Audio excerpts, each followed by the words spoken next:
నారాయణమూర్తి చెప్పిన ప్రోగ్రెస్ వ్యత్యాసం ఇదే. మీ మైండ్ సెట్ మార్చారా? ప్రోగ్రెస్ అంటే కేవలం పరుగెత్తడం కాదు. మనసు ఎలా పనిచేస్తుందో అదే తేడా చేస్తుంది. మీకు రోజూ టైముంది, కానీ ముందుకెళ్లడం లేదు. ఎందుకు? నారాయణమూర్తి చెప్పే ఒక కోట్ని తీసుకుంటే మీరు ప్రోగ్రెస్ని మైండ్ సెట్తోనే మార్చేయగలరు. ఇంకా చివర్లో నేను మీకు ఒక చిన్న చెక్ లిస్ట్ ఇస్తాను. మీరు చదువుకుంటున్నా, జాబ్లో ఉన్నా, స్కిల్ పెంచుకుంటున్నా, కొన్ని రోజులు నేను ప్రయత్నిస్తున్నా కదా అనిపిస్తుంది. కానీ ఫలితం కనిపించకపోతే మనలో నిరాశ పెరుగుతుంది. ఈ వీడియో మీకోసం. ఈరోజు మీరు 1. ప్రోగ్రెస్ అంటే ఏమిటో మైండ్తో ఎలా చూస్తారో. 2. ఇంకా ప్రయత్నం వర్సెస్ సరైన దిశ తేడా. 3. నారాయణమూర్తి కోట్ని మీ రోజుకి ఎలా పెట్టాలో నేర్చుకుంటారు. ప్రోగ్రెస్ అంటే చర్య కాదు, నిర్ణయం. ఇప్పుడిక్కడే ఆసక్తి మొదలవుతుంది. చాలామందికి ప్రోగ్రెస్ అంటే మరింత చేయటం అనుకుంటారు.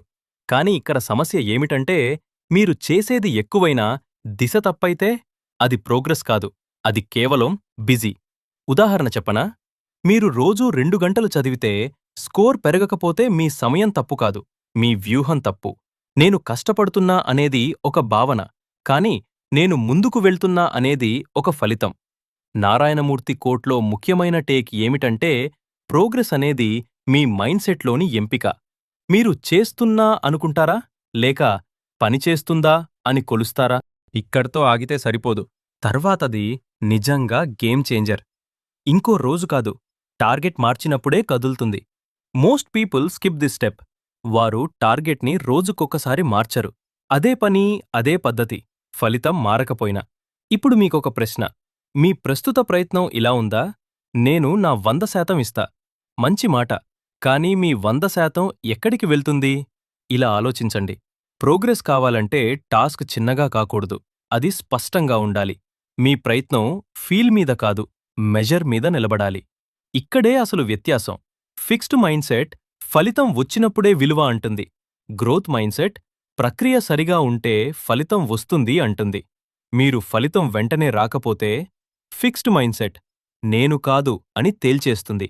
గ్రోత్ మైండ్ సెట్ ఏం సవరించాలి అని అడుగుతుంది.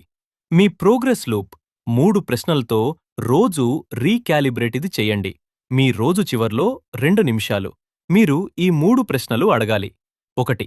ఈ రోజు నేను చేసినది నేర్చుకునేలా ఉందా, కేవలం పూర్తి చేసేలా ఉందా? 2. నా ప్రయత్నం కొలవగలిగేలా ఉందా? ఉదాహరణ, ప్రోగ్రెస్ లేదనిపిస్తున్న విషయమేది?